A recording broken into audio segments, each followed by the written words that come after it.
Hello friends, so today we are going to talk about properties of graphs. It's very important for analyzing different kinds of motion and it makes our life easier. That's why. तो आइए शुरू करते हैं properties of graphs. So in previous videos we have learned how to plot different graphs. Today we are going to talk about their properties. उससे हमें मिलती क्या है, प्लॉट क्यों करें बेवजह, राइट? तो इसीलिए आज का वीडियो इम्पॉर्टेंट है. आइए 2 मिनट में सीखते हैं क्या properties and how does that going to help us. So यहाँ पे मैं 3 ग्राफ बेसिकली बना रहा हूँ जस्ट फॉर रिप्रेजेंटेशनल पर्पस. ये मान लेते हैं एक्स टी ग्राफ है, ये we t graph, this is A T graph. Okay, तो इनकी प्रॉपर्टीज मैं नीचे लिखने वाला हूँ. इसके लिए हमें दो बेसिक मैथमेटिकल टूल्स की ज़रूरत पड़ती है. One is slope. अगर आपके पास कोई भी इक्वेशन है y is equal to a x plus c anything, okay, तो इसका एक स्लोप होता है, मैथमेटिकल फॉर्मूला है, आपको मैथमेटिक्स में पढ़ाया जाएगा और we can cover in a different video. तो स्लोप जो निकालते हैं वो इस तरीके से होती है. सो मैथमेटिकली इस तरीके से निकाला जाता है, but what is the basic meaning of slope? It tells you about the inclination of a straight line, okay, from the x-axis. Positive x-axis means horizontal axis, okay.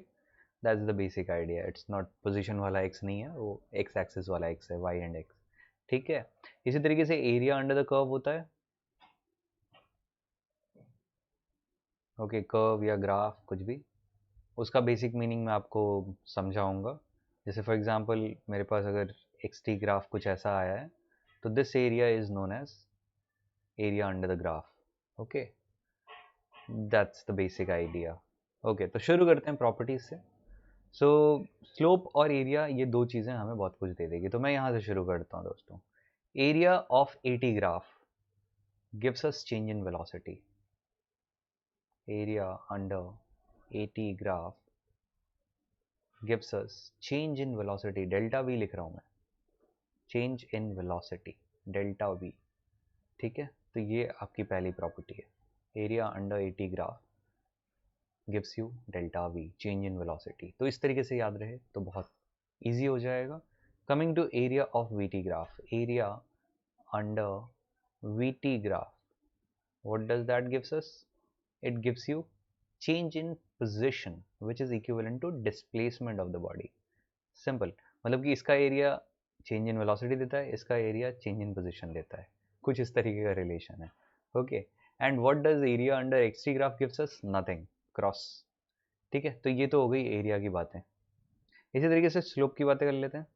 Slope, तो slope of x T graph at any instant of time gives you the velocity at that instant. उस time का उस instant का velocity दे सकता है वो. उस instant की बातें इसलिए कर रहे हैं क्योंकि इट कैन चेंज, वेलोसिटी बदल सकती है. It might not be constant always, it would not be straight line always for the graph, right? कुछ भी हो सकता है graph, okay. Then slope of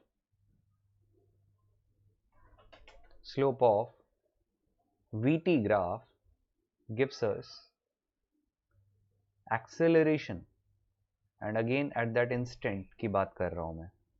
अगर वेलोसिटी चेंज हो रही है तो किस रेट से चेंज हो रही है उस पर भी डिपेंड करेगा कि कांस्टेंट एक्सेलरेशन है या वेरिएबल एक्सेलरेशन है. Eighty graph, the slope of eighty graph gives us nothing which we are going to learn about, but actually it gives you a jerk, okay, the slope of that, okay. So that's the point, okay. So फिलहाल के लिए we will just ignore it. These four properties will be very helpful to us.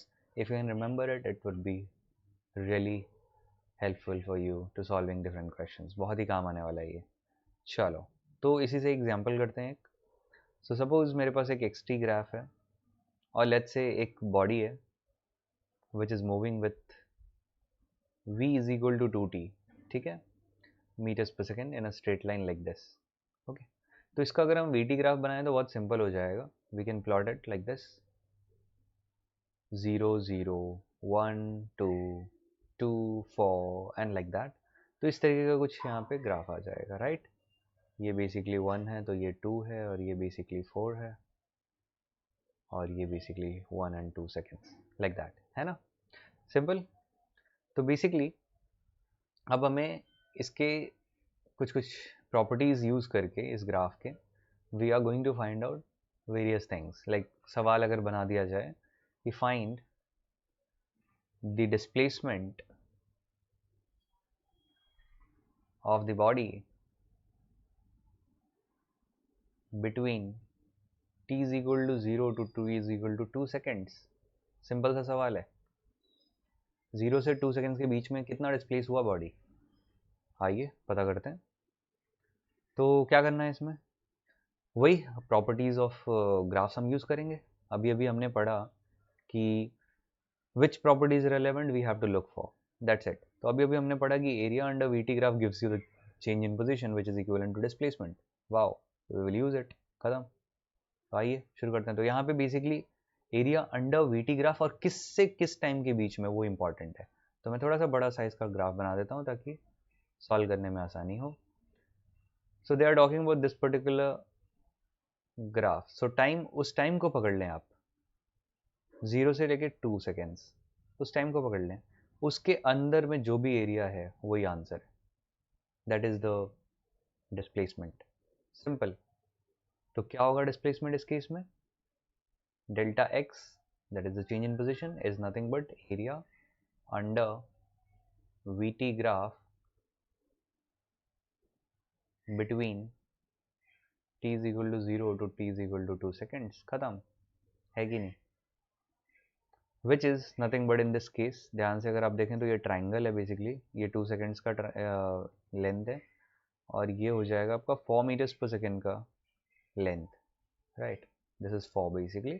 So half of base, तो 2 second को 2 second लिख दें, height को 4 metres per second को इस तरीके से लिख दें। तो देखिए सेकेंड सेकेंड कट जाता है, तो यूनिट्स भी काफ़ी इंपॉर्टेंट है। तो अल्टीमेटली जो आंसर आती है वो आती है 4 metres. That's wonderful, you have got it, isn't it, simple. अगर इसी सवाल में एक और चीज़ पूछ ली जाए कि एक्सेलरेशन कितना होगा, लेट्स से पार्ट बी, कि एक्सेलरेशन कितना है, तो acceleration is basically slope of this curve and ये स्ट्रेट लाइन है, इसकी स्लोप कांस्टेंट रहेगी, दैट्स इट। तो slope of VT curve, VT graph, which is nothing but उसके लिए हमें 2 पॉइंट्स चाहिए होंगे। तो ये वाला पॉइंट है 2,4 एंड ये वाला पॉइंट है 1,2। सो y2 minus y1 that is 4 minus 2 upon x2 minus x1 that is 2 minus 1 which is nothing but 2 upon 1, 2 meters per second square units के साथ। That's the answer. Okay, so I hope friends you have enjoyed this video. So अगर आपको ये video पसंद आया है तो आप प्लीज़ इसे लाइक करें, शेयर करें और बाकी इंटरेस्टिंग वीडियोस के लिए सब्सक्राइब करें। Thank you.